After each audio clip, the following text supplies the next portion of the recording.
Chapter 1. The end of a much applauded speech. The presentation of Dr. Samuel Ferguson. Excelsior. Full-length portrait of the doctor. A fatalist. Convinced. A dinner at the Travelers' Club. Several toasts for the occasion. There was a large audience assembled on the 14th of January, 1862, at the session of the Royal Geographical Society, No. 3 Waterloo Place, London. The President, Sir Francis M., made an important communication to his colleagues, in an address that was frequently interrupted by applause. This rare specimen of eloquence terminated with the following sonorous phrases bubbling over with patriotism. England has always marched at the head of nations for, the reader will observe, the nations always march at the head of each other, by the intrepidity of her explorers in the line of geographical discovery. General assent. Dr. Samuel Ferguson, one of her most glorious sons, will not reflect discredit on his origin. No, indeed, from all parts of the hall. This attempt, should it succeed, it will succeed, will complete and link together the notions, as yet disjointed, which the world entertains of African cartology. Vehement applause. And, should it fail, it will, at least, remain on record as one of the most daring conceptions of human genius. Tremendous cheering. Huzza! Huzza! Shouted the immense audience, completely electrified by these inspiring words. Huzza for the intrepid Ferguson! Cried one of the most excitable of the enthusiastic crowd. The wildest cheering resounded on all sides. The name of Ferguson was in every mouth, and we may safely believe that it lost nothing in passing through English throats. Indeed, the hall fairly shook with it. And there were present, also, those fearless travelers and explorers whose energetic temperaments had borne them through every quarter of the globe, many of them grown old and worn out in the service of science. All had, in some degree, physically or morally, undergone the sorest trials. They had escaped shipwreck, conflagration, Indian tomahawks and war clubs, the fagot and the stake, nay, even the cannibal maws of the South Sea Islanders. But still their hearts beat high during Sir Francis M.'s address, which certainly was the finest oratorical success that the Royal Geographical Society of London had yet achieved. But, in England, enthusiasm does not stop short with mere words. It strikes off money faster than the dies of the Royal Mint itself. So a subscription to encourage drive. Ferguson was voted there and then, and it at once attained the handsome amount of £2,500. The sum was made commensurate with the importance of the enterprise. A member of the society then inquired of the president whether drive Ferguson was not to be officially introduced. "The doctor is at the disposition of the meeting," replied Sir Francis. "Let him come in, then." "Bring him in," shouted the audience. "We'd like to see a man of such extraordinary daring, face to face." Perhaps this incredible proposition of his is only intended to mystify us, growled an apoplectic old admiral. "Suppose that there should turn out to be no such person as Dr. Ferguson," exclaimed another voice, with a malicious twang. "Why, then, we'd have to invent one," replied a facetious member of this grave society. "Ask Dr. Ferguson to come in," was the quiet remark of Sir Francis M. And come in the doctor did, and stood there, quite unmoved by the thunders of applause that greeted his appearance. He was a man of about 40 years of age, of medium height and physique. His sanguine temperament was disclosed in the deep color of his cheeks. His countenance was coldly expressive, with regular features, and a large nose, one of those noses that resemble the prow of a ship, and stamp the faces of men predestined to accomplish great discoveries.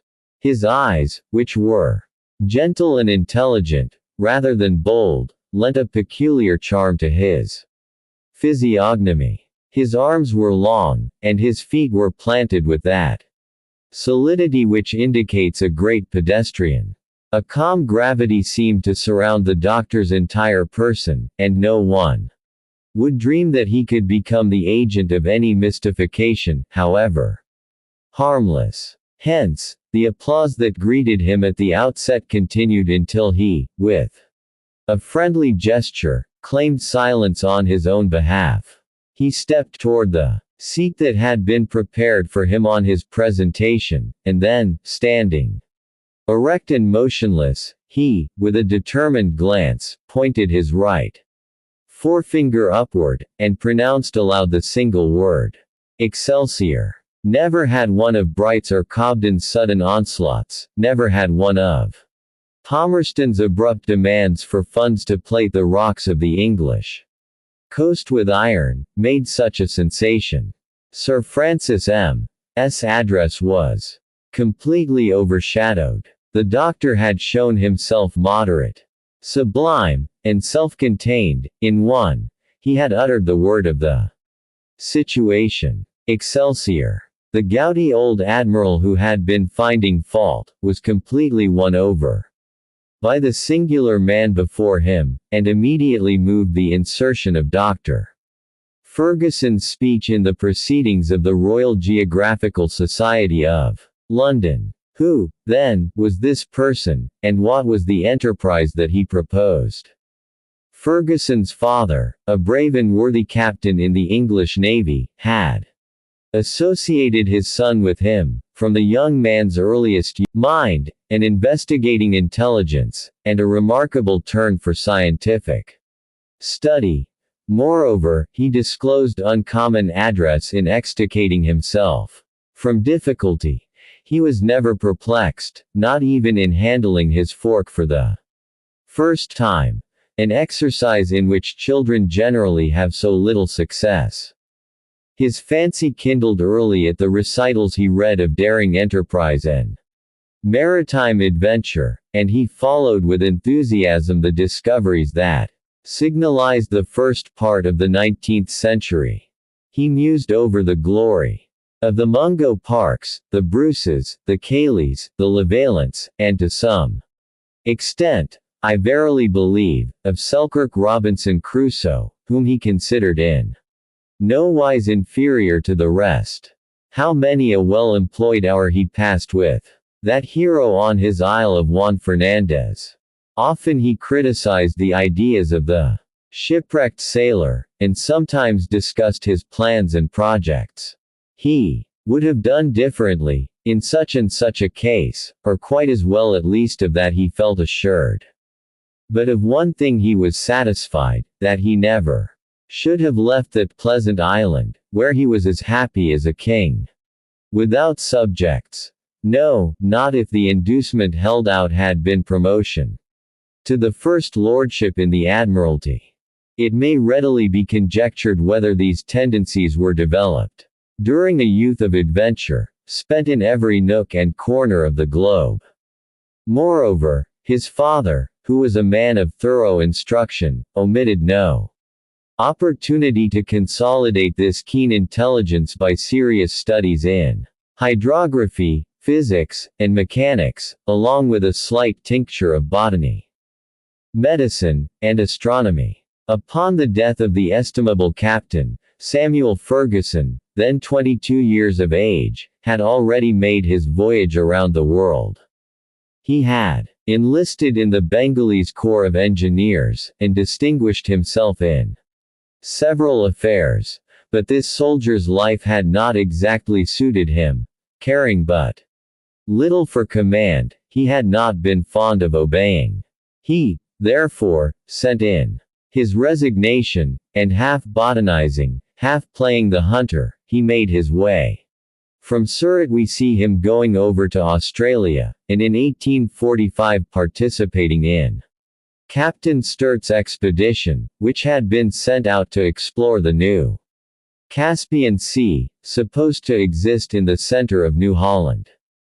Samuel Fergusson returned to England about 1850, and, more than ever possessed by the demon of discovery, he spent the intervening time, until 1853, in accompanying Captain McClure on the expedition that went around the American continent from Bering Straits to Cape Farewell.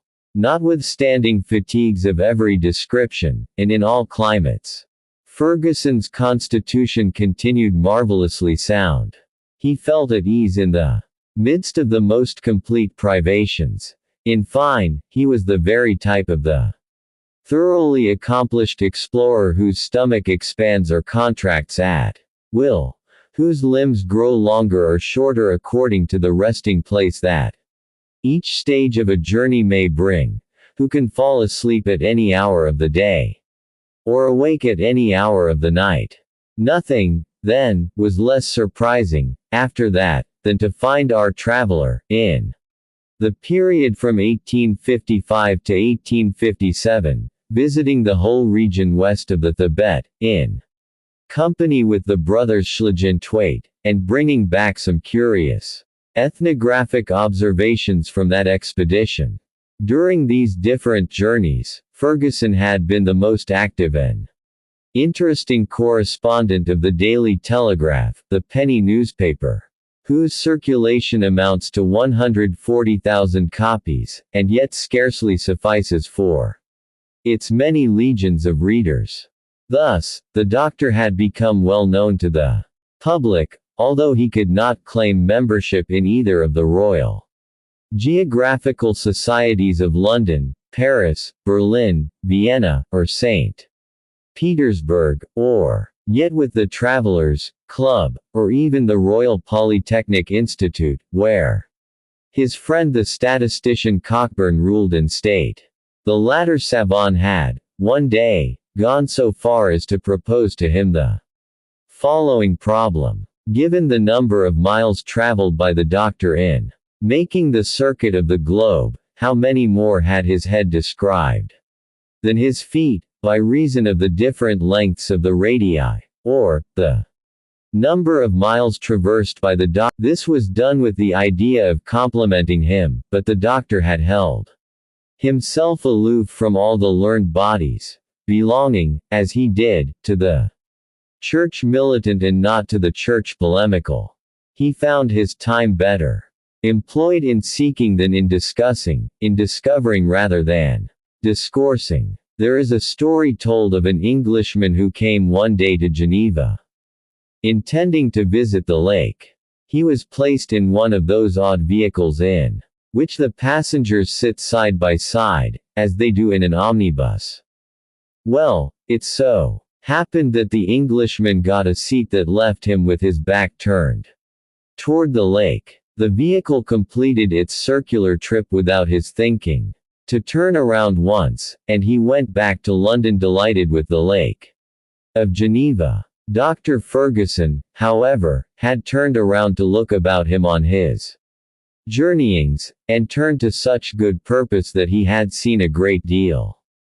In doing so, he had simply obeyed the laws of his nature, and we have good reason to believe that he was, to some extent, a fatalist, but of an orthodox school of fatalism withal, that led him to rely upon himself and even upon Providence. He claimed that he was impelled, rather than drawn by his own volition, to journey as he did, and that he traversed the world like the locomotive, which does not direct itself, but is guided and directed by the track it runs on. I do not follow my route, he often said, it is my route that follows me.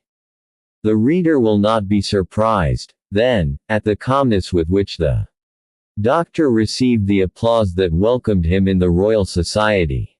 He was above all such trifles, having no pride, and less vanity. He looked upon The proposition addressed to him by Sir Francis M. as the simplest thing in the world, and scarcely noticed the immense effect that it produced. When the session closed, the doctor was escorted to the rooms of the Travelers' Club in Pall Mall. A superb entertainment had been prepared there in his honor. The dimensions of the dishes served were made to correspond with the import. Numerous toasts were offered and quaffed, in the wines of France, to the celebrated travelers who had made their names illustrious by their explorations of African territory. The guests drank to their health or to their memory, in alphabetical order, a good old English way of doing the thing.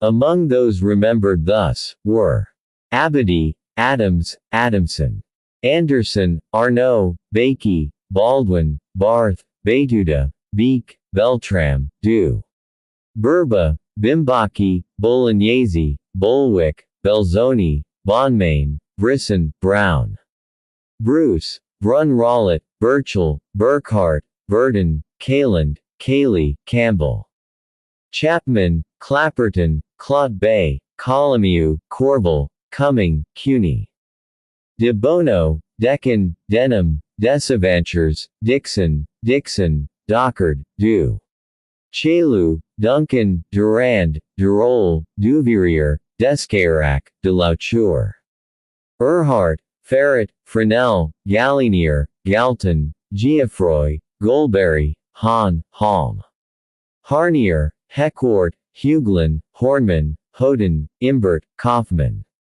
Noblecker, Krapf, Kummer, Lafargue, Lawing, Lefale, Lambert, Lemural, Lamprier, John Lander, Richard Lander, Lefebvre, Lejeune, Levaillant, Livingstone, McCarthy, Magyar, Mason, Malzac, Moffat, Malian, Montero, Morrison, Mungo Park, Niemans, Overweg, Panet, Partario, Pascal, Pierce, Petty, Penny, Petherick, Ponsett, Prax, Raffenel, Robb, Rebman, Richardson, Riley, Ritchie, Rochet de Haricourt, Rongawi, Rosher, Ruppel, Saunier, Speak, Steidner, Thibaud, Thompson, Thornton, Toole, Tesney, Trotter, Tuckey, Tyrwhitt, Body, Basier, Vincent, Vinco, Vogel, Wahlberg, Warrington, Washington, War. Chapter 2.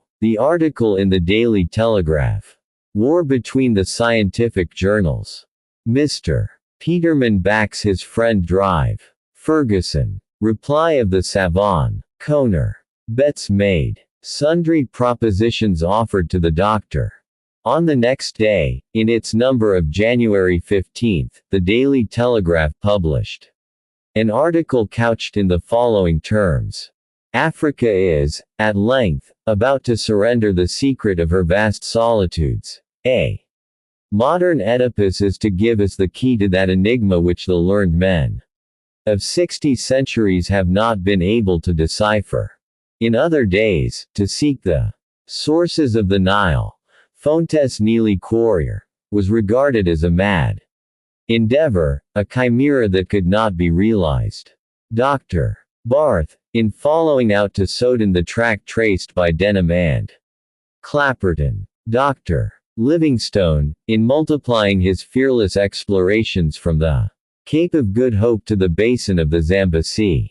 Captains Burton and Speke, in the discovery of the great interior lakes, have opened 3 highways to modern civilization. Their point of intersection, which no traveler has yet been able to reach, is the very heart of Africa, and it is thither that all efforts should now be directed. The labors of these hardy pioneers of science are now about to be knit together by the daring project of Dr. Samuel Ferguson, whose fine explorations our readers have frequently had the opportunity of appreciating. This intrepid discoverer proposes to traverse all Africa from east to west in a balloon. If we are well informed, the point of departure for this Surprising journey is to be the island of Zanzibar, upon the eastern coast. As for the point of arrival, it is reserved for Providence alone to designate. The proposal for this scientific undertaking was officially made, yesterday, at the rooms of the Royal Geographical Society, and the sum of £2,500 was voted to defray the expenses of the enterprise. We shall keep our readers informed as to the progress of this enterprise, which has no precedent in the annals of exploration. As may be supposed, the foregoing article had an enormous echo among scientific people. At first, it stirred up a storm of incredulity. Dr. Ferguson passed for a purely chimerical personage of the Barnum stamp, who, after having gone through the United States, proposed to do the British Isles. A humorous reply appeared in the February number of the Bulletins de la Société Géographique of Geneva, which very wittily showed up the Royal Society of London and their phenomenal sturgeon. But Herr Petermann, in his Mitteilungen, published at Gotha, reduced the Geneva Journal to the most absolute silence. Herr Petermann knew Drive Ferguson personally, and guaranteed the intrepidity of his dauntless friend. Besides, all manner of doubt was quickly put out of the question. Preparations for the trip were set on foot at London. The factories of Lyons received a heavy order for the silk required for the body of the balloon, and finally, the British government placed the transport ship Resolute, Captain Bennett, at the disposal of the expedition. At once, upon word of all this, 1,000 encouragements were offered, and felicitations came pouring in from all quarters. The details of the undertaking were published in full in the bulletins of the Geographical Society of Paris. A remarkable article appeared in the Nouvelles Annales des Voyages, de la Géographie, de l'Histoire, et de l'Archéologie de M. B. A. Malta Brun New Annals of Travels, Geography, History, and Archaeology. By M. B. A. Malta Brun, and a searching essay in the Zeitschrift für Allgemeine Erdkunde, by Dr. W. Kohner, triumphantly demonstrated the feasibility of the journey, its chances of success, the nature of the obstacles existing, the immense advantages of the aerial mode of locomotion, and found fault with nothing but the selected point of departure, which it contended should be Massawa, a small port in Abyssinia, whence James Bruce, in 1768, started upon his explorations in search of the sources of the Nile. Apart from that, it mentioned, in terms of unreserved admiration, the energetic character of Dr. Ferguson, and the heart, thrice panoplied in bronze, that could conceive and under. The North American Review could not, without some displeasure, contemplate so much glory monopolized by England. It therefore rather ridiculed the doctor's scheme, and urged him, by all means, to push his explorations as far as America, while he was about it. In a word, without going over all the journals in the world, there was not a scientific publication, from the Journal of Evangelical Missions to the Revue Algérienne et Coloniale, from the Annales de la Propagation de la Foi to the Church Missionary Intelligencer, that had not something to say about the affair in all its phases. Many large bets were made at London and throughout England generally. First, as to the real or supposititious existence of Dr. Ferguson. Secondly, as to the trip itself, which, some contended, would not be undertaken at all, and which was really contemplated, according to others. Thirdly, upon the success or failure of the enterprise. And fourthly, upon the probabilities of Dr. Ferguson's return. The betting books were covered with entries of Immense sums, as though the Epsom races were at stake. Thus, believers and unbelievers, the learned and the ignorant, alike had their eyes fixed on the doctor, and he became the lion of the day, without knowing that he carried such a mane. On his part, he willingly gave the most accurate information touching his project. He was very easily approached. Being naturally the most affable man in the world, more than one bold adventurer presented himself, offering to share the dangers as well as the glory of the undertaking, but he refused them all, without giving his reasons for rejecting them. Numerous inventors of mechanism applicable to the guidance of balloons came to propose their systems, but he would accept none, and, when he was asked whether he had discovered something of his own for that purpose, he constantly refused to give any explanation, and merely busy. Chapter 3. The Doctor's Friend. The origin of their friendship. Dick Kennedy at London. An unexpected but not very consoling proposal. A proverb. By no means cheering. A few names from the African martyrology. The advantages of a balloon. Dr. Ferguson's secret. Dr. Ferguson had a friend, not another self, indeed, an alter ego, for friendship could not exist between two beings exactly alike. But, if they possessed different qualities, aptitudes, and temperaments, Dick Kennedy and Samuel Ferguson lived with one and the same heart, and that gave them no great trouble. In fact, quite the reverse. Dick Kennedy was a Scotchman, in the full acceptation of the word, open, resolute, and headstrong. He lived in the town of Leith, which is near Edinburgh, and, in truth, is a mere suburb of Auld Reekie. Sometimes he was a fisherman, but he was always and everywhere a determined hunter, and that was nothing remarkable for a son of Caledonia, who had known some little climbing among the Highland mountains. He was cited as a wonderful shot with the rifle, since not only could he split a bullet on a knife blade, but he could divide it into two such equal parts that, upon weighing them, scarcely any difference would be perceptible. Kennedy's countenance strikingly recalled that of Herbert Glendinning, as Sir Walter Scott has depicted it in The Monastery. His stature was above 6 feet. Full of grace and easy movement, he yet seemed gifted with Herculean strength, a face embrowned by the sun, eyes keen and black, a natural air of daring courage. In fine, something sound, solid, and reliable in his entire person, spoke, at first glance, in favor of the bonny Scot. The acquaintanceship of these two friends had been formed in India, when they belonged to the same regiment. While Dick would be out in pursuit of the tiger and the elephant, Samuel would be in search of plants and insects. Each could call himself expert in his own province, and more than one rare botanical specimen, that to science was as great a victory won as the conquest of a pair of ivory tusks, became the doctor's booty. These two young men, moreover, never had occasion to save each other's lives, or to render any reciprocal service. Hence, an unalterable friendship.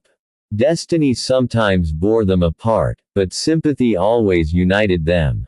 Again, since their return to England they had been frequently separated by the doctor's distant expeditions, but, on his return, the latter never failed to go.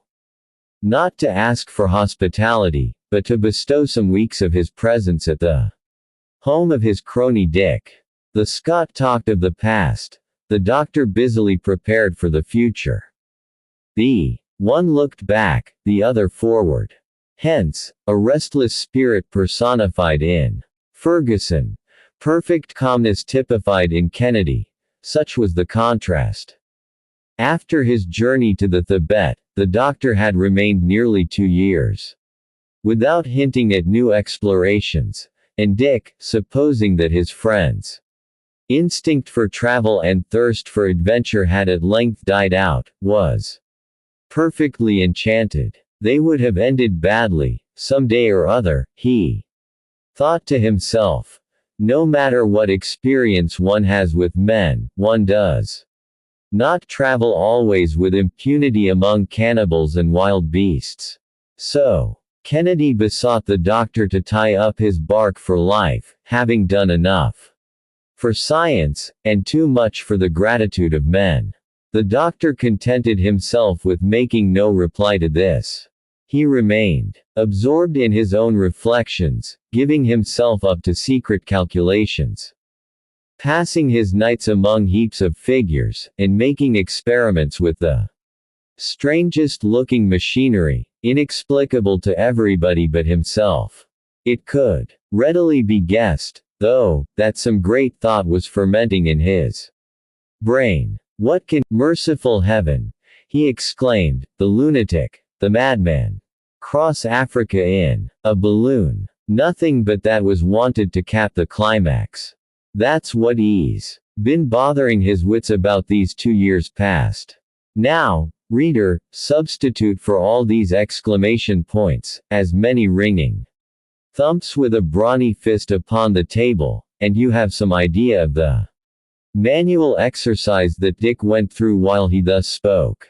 When his confidential maid of all work, the aged Elspeth, tried to insinuate that the whole thing might be a hoax. Not a bit of it, said he. Don't I know my man? Isn't it just like him? Travel through the air. There, now, he's jealous of the eagle's next. No, I warrant you, he'll not do it. I'll find a way to stop him. Why if they'd let him alone, he'd start some day for the moon. On that very evening Kennedy, half alarmed, and half exasperated, took the train for London, where he arrived next morning. 3/4 of an hour later a cab deposited him at the door of the doctor's modest dwelling, in Soho Square, Greek Street. Forthwith he bounded up the steps and announced his arrival with 5 good, hearty sounding raps at the door. Ferguson opened, in person. Dick, you here? He exclaimed, but with no great expression of surprise. After all, Dick himself, was the response. What, my dear boy, you at London, and this the mid-season of the winter? Shooting. Yes. Here I am, at London. And what have you come to town for? To prevent the greatest piece of folly that ever was conceived.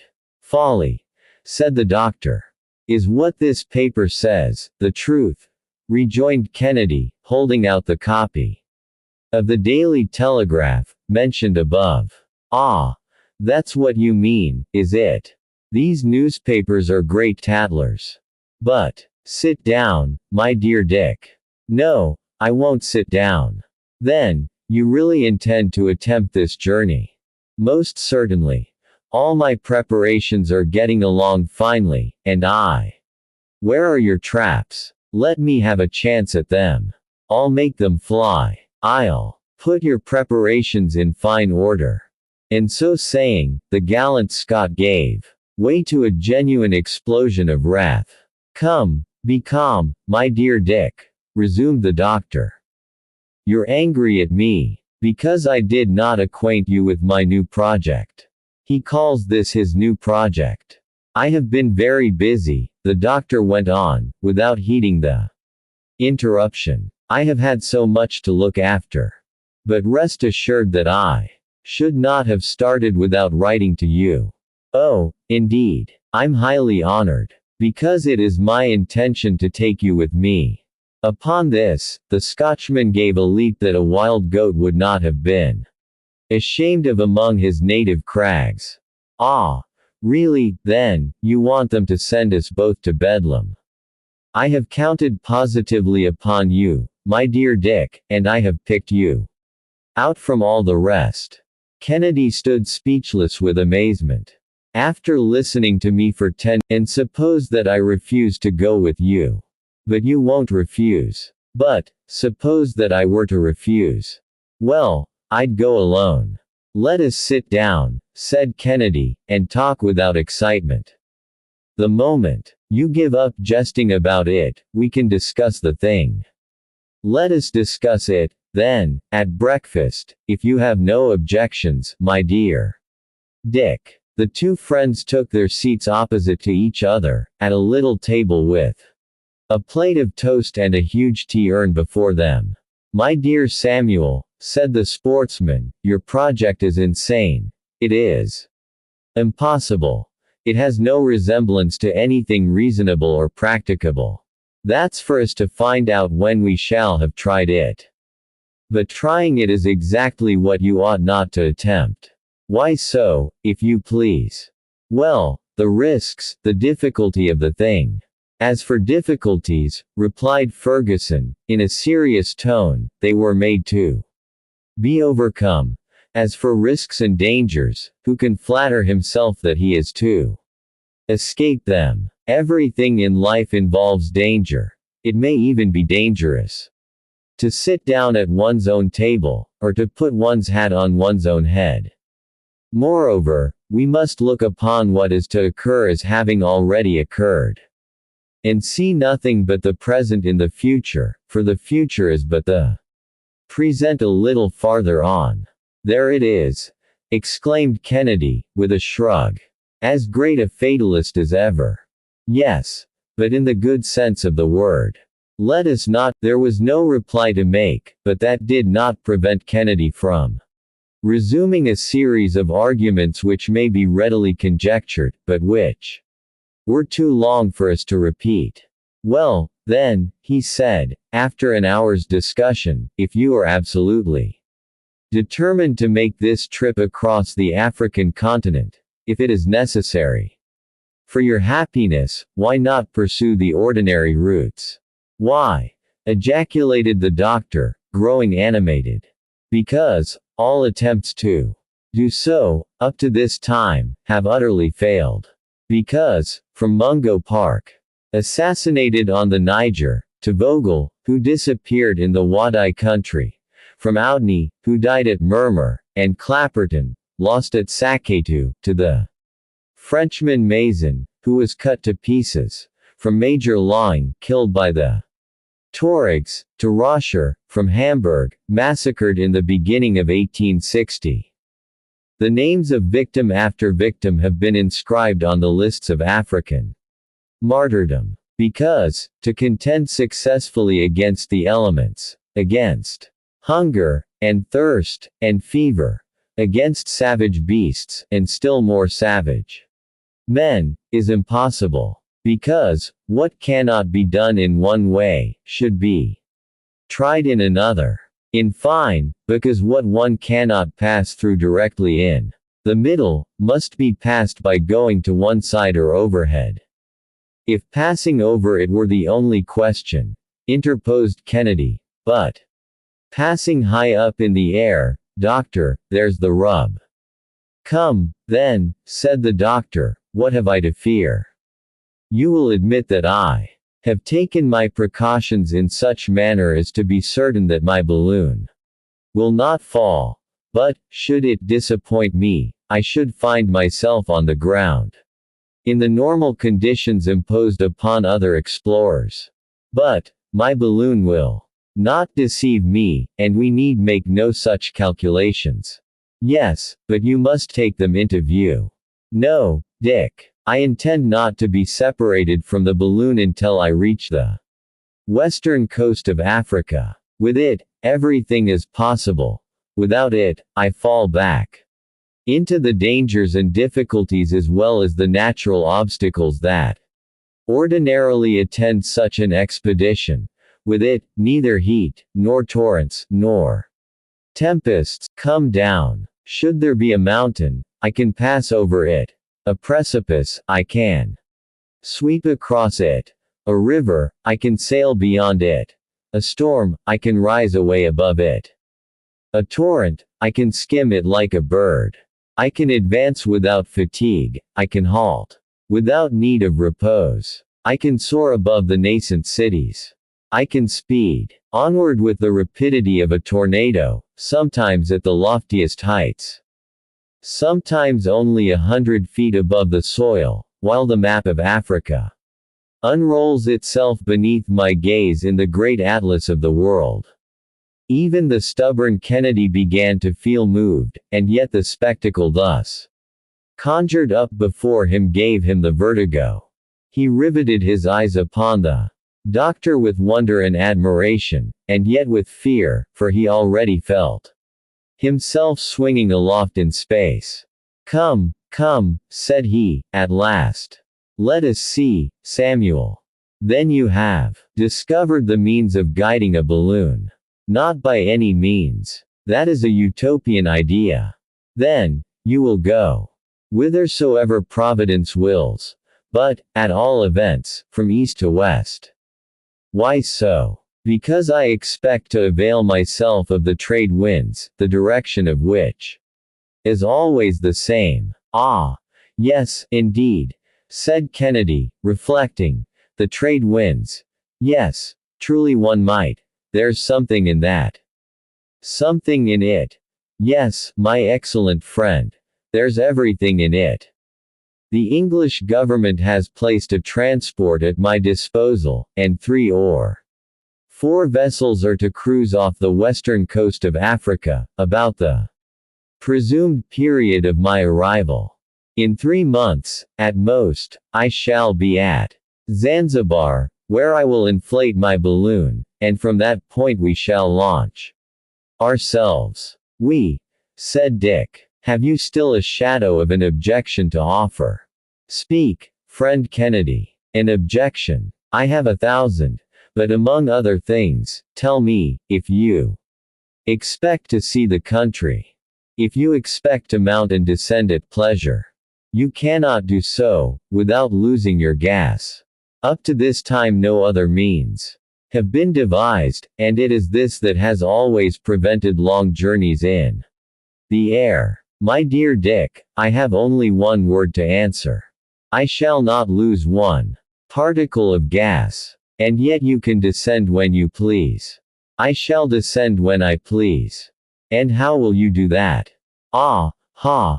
Therein lies my secret, friend Dick. Have faith, and let my device be yours. Excelsior." Single quote. "Excelsior, be it then," said the sportsman, who did not understand a word of Latin. But he made up his mind to oppose his friend's departure by all means in his power, and so Chapter 4. African Explorations. Barth, Richardson, Overweg, Wern, Brun Rollet. Penny, Andrea, de Bono, Miani, Guillaume Lejeune, Bruce, Krapfen. Rebman, Mason, Roscher, Burton and Speak. The aerial line which Dr. Ferguson counted upon following had not been chosen at random. His point of departure had been carefully studied, and it was not without good cause that he had resolved to ascend at the island of Zanzibar. This island, lying near to the eastern coast of Africa, is in the 6th degree of south latitude, that is to say, 430 geographical miles below the equator. From this island the latest expedition, sent by way of the Great Lakes to explore the sources of the Nile, had just set out. But it would be well to indicate what explorations drive Ferguson hoped to link together. The 2 principal ones were those of Dr. Barth in 1849, and of Lieutenants Burton and Speake in 1858. Dr. Barth is a Hamburger, who obtained permission for himself and for his countryman Overweg to join the expedition of the Englishman Richardson. The latter was charged with a mission in the Soudan. This vast region is situated between the 15th and 10th degrees of north latitude. That is to say, that, in order to approach it, the explorer must penetrate 1,500 miles into the interior of Africa. Until then, the country in question had been known only through the journeys of Denham, of Clapperton, and of Outney, made from 1822 to 1824. Richardson, Barth, and Overweg, jealously anxious to push their investigations farther, arrived at Tunis and Tripoli, like their predecessors, and got as far as Merzouk, the capital of Fezzan. They then abandoned the perpendicular line, and made a sharp turn westward toward Ghat. Guided caravan arrived, in October, at the vast oasis of Asban. Dr. Barth separated from his companions, made an excursion to the town of Agades, and rejoined the expedition, which resumed its march on the 12th of December.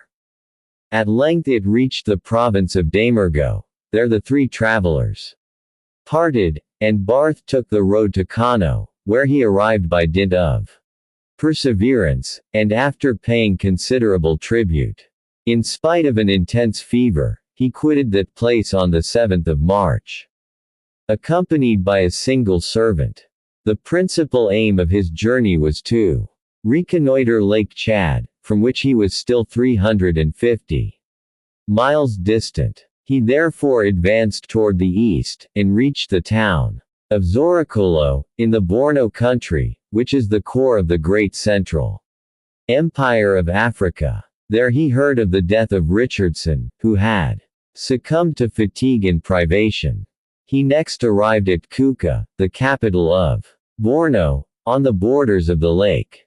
Finally, at the end of 3 weeks, on the 14th of April, 12 months after having quitted Tripoli, he reached the town of Nagorno.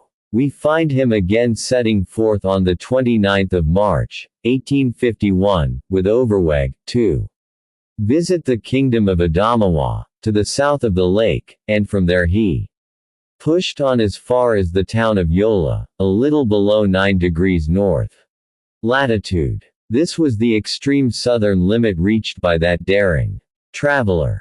He returned in the month of August to Kuka. From there he successively traversed the Mandara, Bargimi, and Klanam countries, and reached his extreme limit in the east, the town of Masena, situated at 17 degrees 20 minutes west longitude. On the 25th of November, 1852, after the death of Overweg, his last companion, he plunged into the west, visited Sokoto, crossed the Niger, and finally reached Timbuktu, where he had to languish, during 8 long months, under vexations inflicted upon him by the then managed to get back to Kano in November, thence to Kuka, where he resumed Denham's route after 4 months' delay. He regained Tripoli toward the close of August, 1855, and arrived in London on the 6th of September, the only survivor of his party. Such was the venturesome journey of Dr. Barth. Dr. Ferguson carefully noted the fact that he had stopped at 4 degrees north latitude and 17 degrees west longitude. Now let us see what Lieutenants Burton and Speke accomplished in eastern Africa. The various expeditions that had ascended the Nile could never manage to reach the mysterious source of that river. According to the narrative of the German doctor, Ferdinand Wern, the expedition attempted in 1840, under the auspices of Muhammad Ali, stopped at Gondokoro, between the 4th and 5th parallels of north latitude. In 1855, Brun Rollet, a native of Savoy, appointed consul for Sardinia in eastern Soden, to take the place of Vadi, who had just died, set out from Khartoum, and, under the name of Yaqub the merchant, trading in gums and ivory, got as far as Belania, beyond the 4th degree, but had to return in ill health to Khartoum, where he died in 1857. Neither Drive Penny, the head of the Egyptian medical service, who, in a small steamer, penetrated 1 degree beyond Gondokoro, and then came back to die of exhaustion at Khartoum, nor Miani, the Venetian, who, turning the cataracts below Gondokoro, reached the second parallel, nor the Maltese trader, Andrea de Bono, who pushed his journey up the Nile still farther, could work their way beyond the apparently impassable limit. In 1859, M. Guillaume Lejeune, entrusted with a mission by the French government, reached Khartoum by way of the Red Sea, and embarked upon the Nile with a retinue of 21 hired men and 20 soldiers, but he could not get past. This fatal limit invariably brought every traveler to a halt. In ancient times, the ambassadors of Nero reached the 9th degree of latitude, but in 18th centuries only from 5 to 6 degrees, or from 300 to 360 geographical miles, were gained. Many travelers endeavored to reach the sources of the Nile by taking their point of departure on the eastern coast of Africa. Between 1768 and 1772 the Scotch traveler, Bruce, set out from Massawa, a port of Abyssinia, traversed the Tigre, visited the ruins of Aksum, saw the sources of the Nile where they did not exist, and obtained no serious result.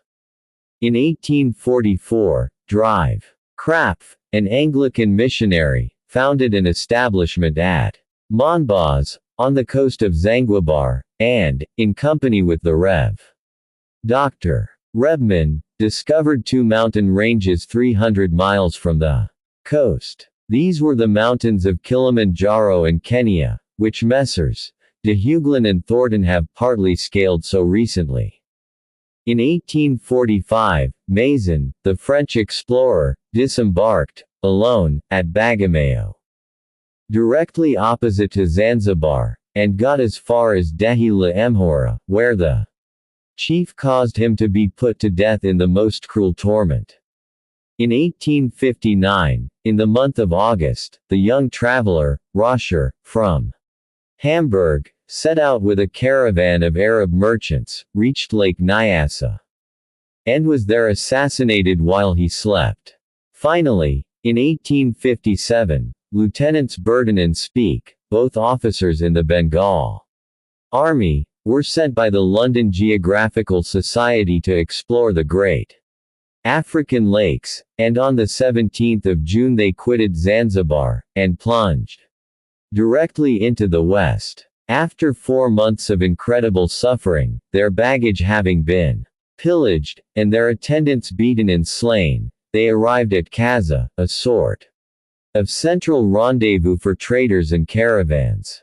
They were in the midst of the country of the moon, and there they collected some precious documents concerning the manners, government, religion, latitude. They reached it on the 14th of February, 1858, and visited the various tribes residing on its banks, the most of whom are cannibals.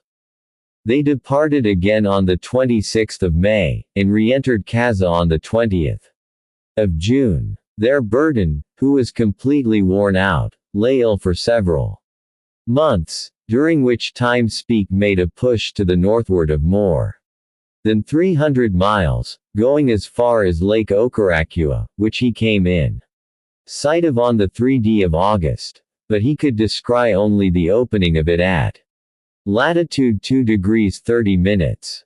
He reached Kaza, on his return, on the 25th of August, and, in company with Burton, again took up the route to Zanzibar, where they arrived in the month of March in the following year.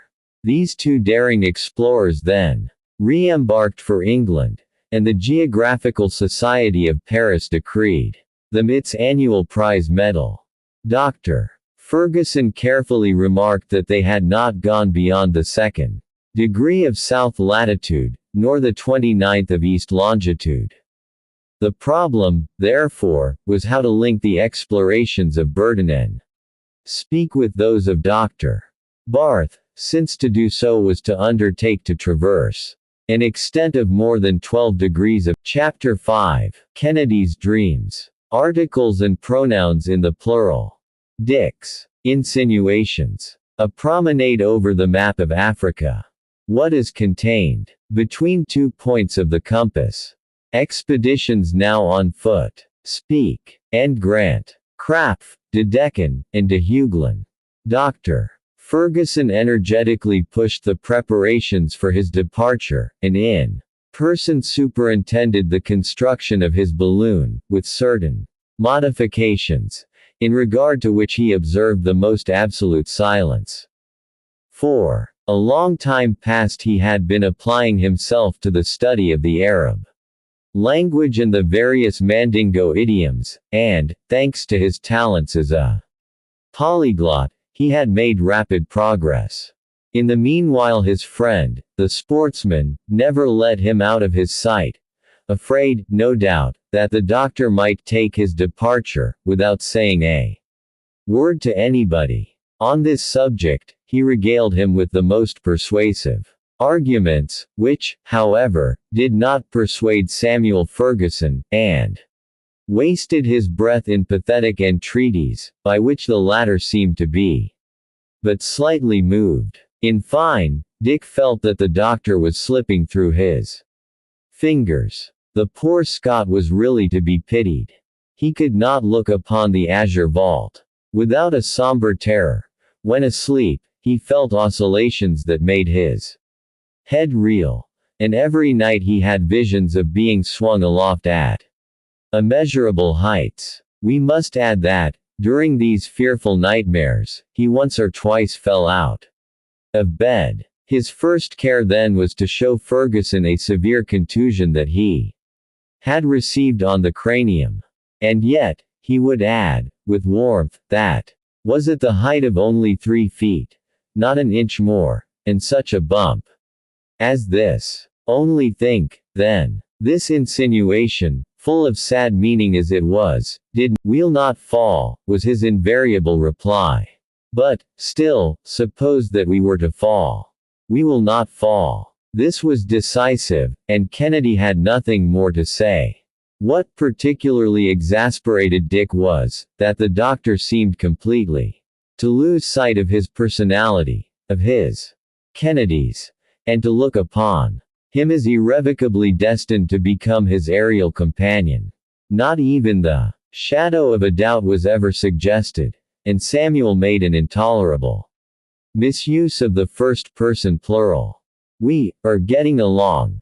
We shall be ready on the. We shall start on the, etc., etc. And then there was the singular possessive adjective. Our balloon. Our car. Our expedition. And the same in the plural, too. Our preparations. Our discoveries. Our ascensions. Dick shuddered at them, although he was determined not to go, but he did not want to annoy his friend. Let us also disclose the fact that, without knowing exactly why himself, he had sent to Edinburgh for a certain selection of heavy clothing, and his best hunting gear and firearms. One day, after having admitted that, with an overwhelming run of good luck, there might be 1 chance of success in 1,000, he pretended to yield entirely to the doctor's wishes, but, in order to still put off the journey, he opened the most varied series of subterfuges. He threw himself back upon questioning the utility of the expedition, its opportuneness, etc. This discovery of the sources of the Nile, was it likely to be of any use? Would one have really labored for the welfare of humanity? When, after all, the African tribes should have been civilized, would they be any happier? Were folks certain that civilization had not its chosen abode there rather than in Europe? Perhaps. And then, couldn't one wait a little longer? The trip less hazardous manner. In another month, or in 6 months before the year was over, some explorer would undoubtedly come in, etc., etc. These hints produced an effect exactly opposite to what was desired or intended, and the doctor trembled with impatience. Are you willing, then, wretched Dick? Are you willing, false friend, that this glory should belong to another? Must I then be untrue to my past history? Recoil before obstacles that are not serious? Requite with cowardly hesitation what both the English government and the Royal Society of London have done for me? But, resumed Kennedy, who made great use of that conjunction. But, said the doctor, are you not aware that my journey is to compete with the success of the expeditions now on foot? Don't you know that fresh explorers are advancing toward the center of Africa? Still, listen to me, Dick, and cast your eyes over that map. Dick glanced over it, with resignation. Now, ascend the course of the Nile.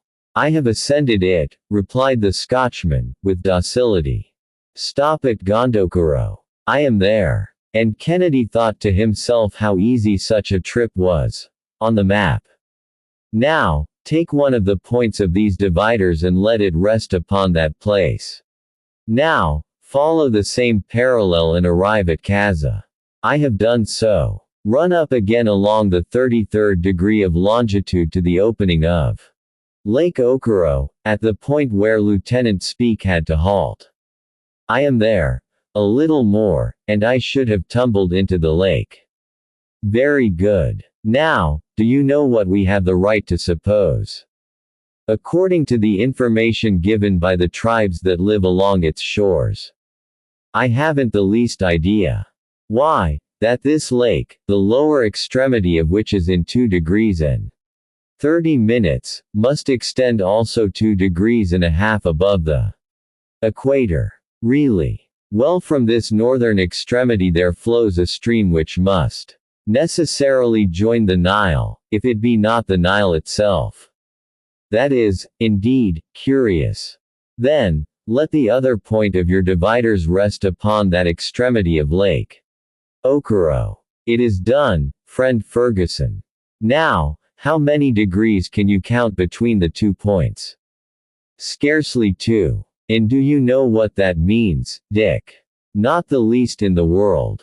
Why, that makes scarcely 120 miles. In other words, a nothing. Almost nothing, Samuel. Well, no, upon my honor, I do not. Very well, then, I'll tell you.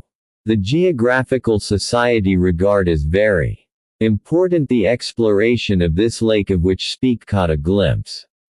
Under their auspices, Lieutenant now Captain Speke has associated with him Captain Grant, of the Army in India. They have put themselves at the head of a numerous and well-equipped expedition. Their mission is to ascend the lake and return to Gondokoro. They have received a subsidy of more than £5,000, and the governor of the Cape of Good Hope has placed Hottentot soldiers at their disposal. They set out from Zanzibar at the close of October, 1860.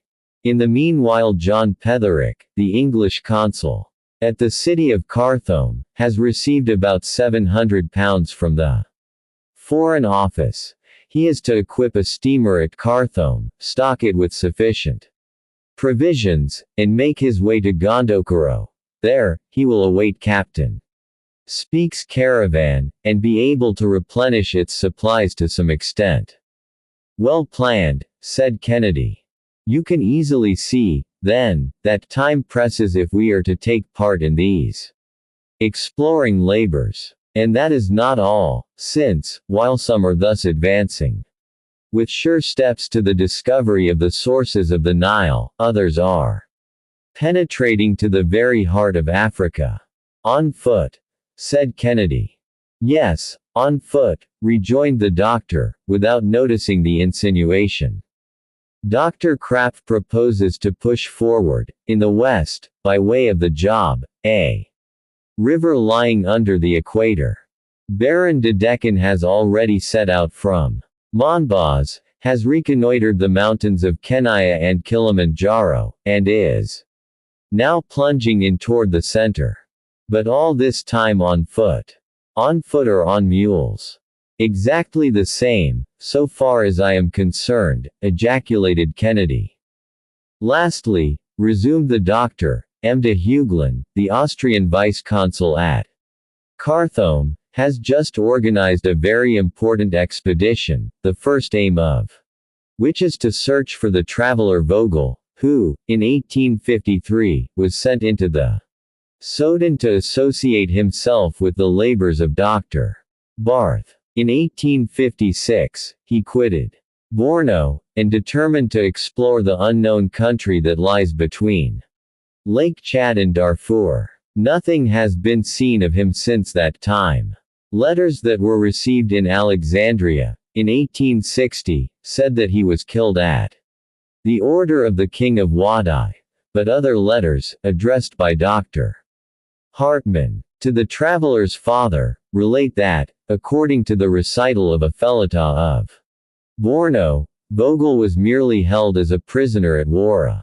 All hope is not then lost. Hence, a committee has been organized under the presidency of the Regent of Saxe-Coburg-Gotha. My friend Peterman is its secretary. A national subscription has provided for the expense of the expedition, whose strength has been increased by the voluntary accession of several learned men, and M. de Hugelin set out from Massowa, in the month of June. While engaged in looking for Vogel, he is also to explore all the country between the Nile and Lake Chad, that is to say, to knit together the operations of Captain Speke and those of Dr. Barth, and then Africa will have been traversed from east to west. After the departure of Dr. Ferguson, it was ascertained that M. de Hugelin, owing to some disagreement, took a route different from the one assigned to his expedition, the command of the latter having been transferred to Mr. Munsinger. Well, said the canny Scot, since everything is getting on so well, what's the use? Chapter 6. A servant. Match him. He can see the satellites of Jupiter. Dick and Joe hard at it. Doubt and faith. The weighing ceremony. Joe and Wellington. He gets a half-crown. Dr. Ferguson had a servant who answered with alacrity to the name of Joe. He was an excellent fellow, who testified the most absolute confidence in his master, and the most unlimited devotion to his interests, even anticipating his wishes and orders, which were always intelligently executed. In fine, he was a Caleb without the growling, and a perfect pattern of constant good humor. Had he been made on purpose for the place, it could not have been better done. Ferguson put himself entirely in his hands, so far as the ordinary details of existence were concerned, and he did well. Incomparable, whole-souled Joe, a servant who orders your dinner, who likes what you like, who packs your trunk, without forgetting your socks or your linen, who has charge of your keys and your secrets, and takes no advantage of all this. But then, what a man the doctor was in the eyes of this worthy Joe. With what respect and what confidence the latter received all his decisions. When Ferguson had spoken, he would be a fool who should attempt to question the matter. Everything he thought was exactly right. Everything he said. The perfection of wisdom. Everything he ordered to be done, quite feasible. All that he undertook, practicable. All that he accomplished, admirable. You might have cut Joe to pieces. Not an agreeable operation, to be sure, and yet he would not have altered his opinion of his master. So, when the doctor conceived the project of crossing Africa through the air, for Joe the thing was already done. Obstacles no longer existed. From the moment when the doctor had made up his mind to start, moreover, he was just the man to render the greatest service by his intelligence and his wonderful agility. Had the occasion arisen to name a professor of gymnastics for the monkeys in the zoological garden who are smart enough, by the way, Joe would certainly have received the appointment. Leaping, climbing, almost flying, these were all sport to him. If Ferguson was the head and Kennedy the arm, Joe was to be the right hand of the expedition. He had, already, accompanied his master on several journeys, and had a smattering of science appropriate to his condition and style of mind, but he was especially remarkable for a sort of mild philosophy. A charming turn of optimism. In his sight everything was easy, logical, natural, and, consequently, he could see no use in complaining or grumbling. Among other gifts, he possessed a strength and range of vision that were perfectly surprising. He enjoyed, in common with Moestlin, Kepler's professor, the rare faculty of distinguishing the satellites of Jupiter with the naked eye, and of counting 14 of the stars in the group of Pleiades, the remotest of them being only of the 9th magnitude. He presumed none the more for that.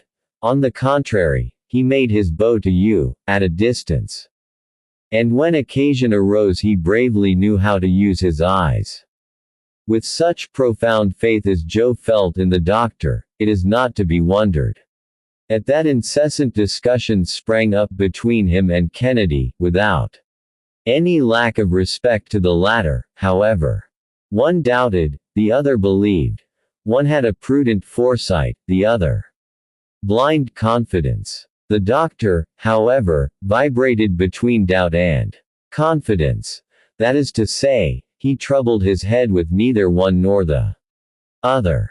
Well, Mr. Kennedy, Joe would say. Well, my boy. The moment's at hand. It seems that we are to sail for the moon. You mean the mountains of the moon, which are not quite so far off. But, never mind, one trip is just as dangerous as the other. Dangerous. I don't want to spoil your illusions, my good Joe, but this undertaking of his is nothing more nor less than the act of a madman. He won't go, though.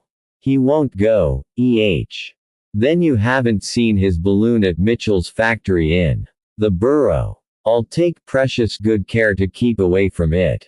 Well, you lose a fine sight, sir. What a splendid thing it is.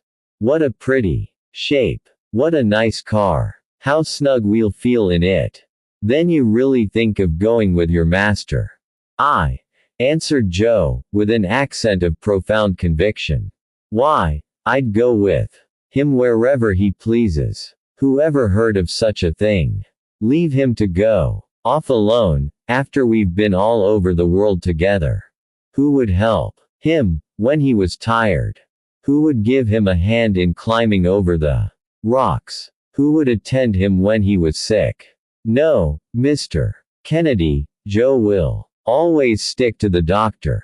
You're a fine fellow, Joe. But, then, you're coming with us. Oh, certainly, said Kennedy. That is to say, I will go with you up to the last moment, to prevent Samuel even then from being guilty of such an act of folly. I will follow him as far as Zanzibar, so as to stop him there, if possible. You'll stop nothing at all, Mr. Kennedy, with all respect to you, sir. My master is no hare-brained person. He takes a long time to think over what he means to do, and then, when he once gets started, the evil one himself couldn't make him give it up. Well, we'll see about that. Don't flatter yourself, sir. But then, the main thing is, to have you with us. For a hunter like you, sir, Africa's a great country. So, either way. By the way, said Joe, you know that the weighing comes off today. The weighing? What weighing? Why, my master, and you, and I, are all to be weighed today. What? Like horse jockeys? Yes, like jockeys. Only, never fear, you won't be expected to make yourself lean, if you're found to be heavy. You'll go as you are. Well, I can tell you, I am not going to let myself be weighed, said Kennedy firmly. But, sir, it seems that the doctor's machine requires it. Well, his machine will have to do without it. Humph. and suppose that it couldn't go up, then. Egad. That's all I want. Come. Come, Mr. Kennedy. My master will be sending for us directly. I shan't go. Oh. Now, you won't vex the doctor in that way. That I will. Well, said Joe with a laugh, you say that because he's not here, but when he says to your face, Dick, with all respect to you, sir, Dick, I want to know exactly how much you weigh, you'll go, I warrant it. No, I will not go. At this moment the doctor entered his study, where this discussion had been taking place, and, as he came in, cast a glance at Kennedy, who did not feel altogether at his ease.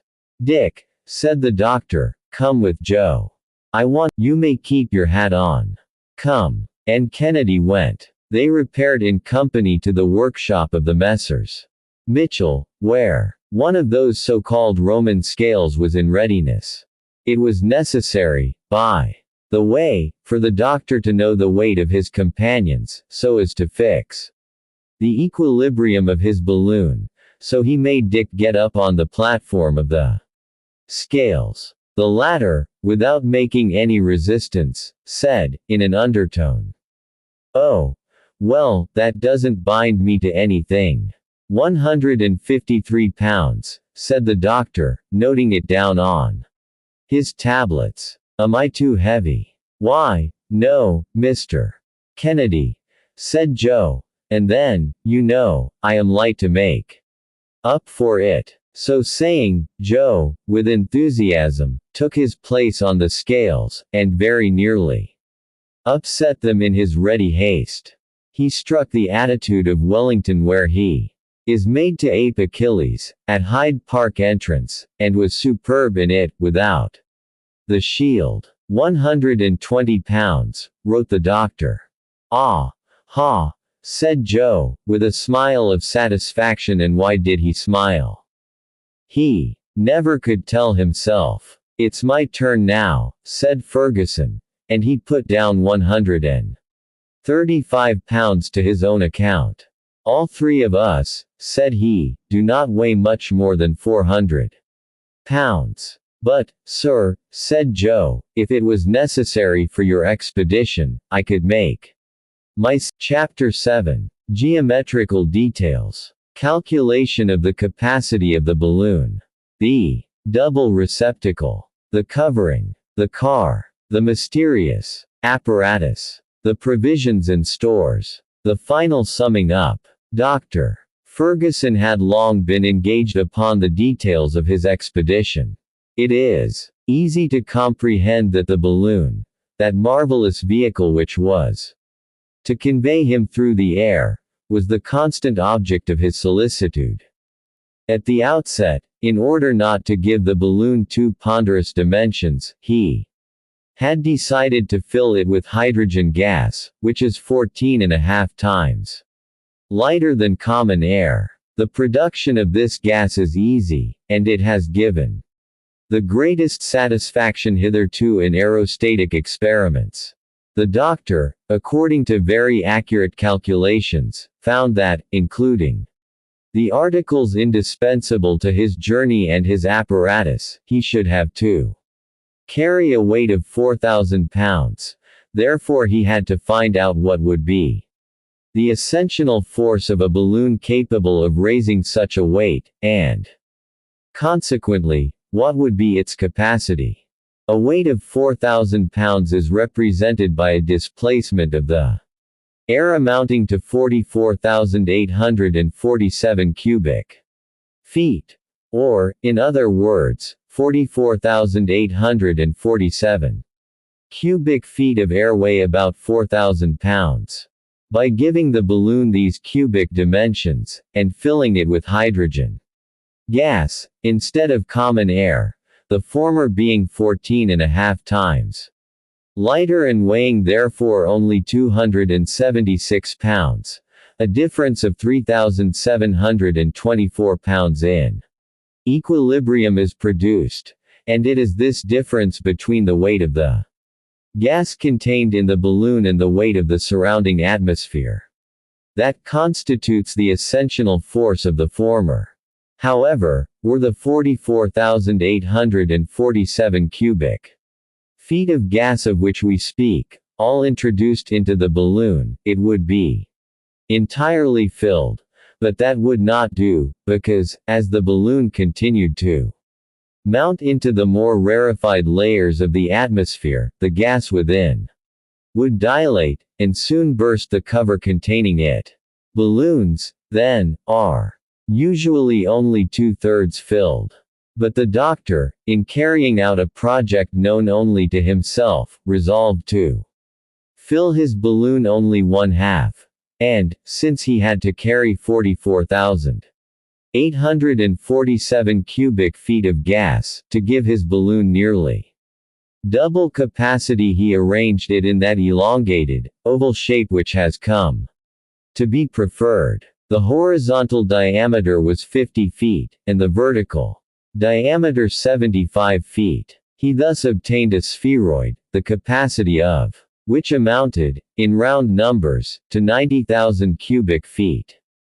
Could drive Ferguson have used 2 balloons, his chances of success would have been increased. For, should one burst in the air, he could, by throwing out ballast, keep himself up with the other. But the management of 2 balloons would, necessarily, be very difficult, in view of the problem how to keep them both at an equal ascensional force. After having pondered the matter carefully, drive Ferguson, by an ingenious arrangement, combined the advantages of 2 balloons, without incurring their inconveniences. He constructed 2 of different sizes, and enclosed the smaller in the larger one. His external balloon, which had the dimensions given above, contained a less one of the same shape, which was only 45 feet in horizontal, and 68 feet in vertical diameter. The capacity of this interior balloon was only 67,000 cubic feet. It was to float in the fluid surrounding it. A valve opened from one balloon into the other, and thus enabled the aeronaut to communicate with both. This arrangement offered the advantage, that if gas had to be let off, so as to descend, that which was in the outer balloon would go first. And, were it completely emptied, the smaller one would still remain intact. The outer envelope might then be cast off as a useless encumbrance, and the second balloon, left free to itself, would not offer the same hold to the currents of air as a half-inflated one must needs present. Moreover, in case of an accident happening to the outside balloon, such as getting torn, for instance, the other would remain intact. The balloons were made of a strong but light lion's silk, coated with gutta percha. This gummy, resinous substance is absolutely waterproof, and also resists acids and gas perfectly. The silk was doubled, at the upper extremity of the oval, where most of the strain would come. Such an envelope as this could retain the inflating fluid for any length of time. It weighed half a pound per 9 square feet. Hence the surface of the outside balloon being about 11,600 square feet, its envelope weighed 650 pounds. The envelope of the second, or inner balloon, having 9,200 square feet of surface, weighed only about 510 pounds, or say 1,160 pounds for both. The network that supported the car was made of very strong hempen cord. And the 2 valves were the object of the most minute and careful attention, as the rudder of a ship would be.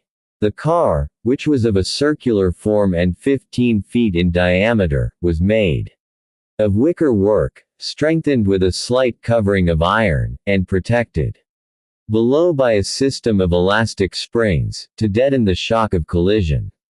Its weight, along with that of the network, did not exceed 250 pounds.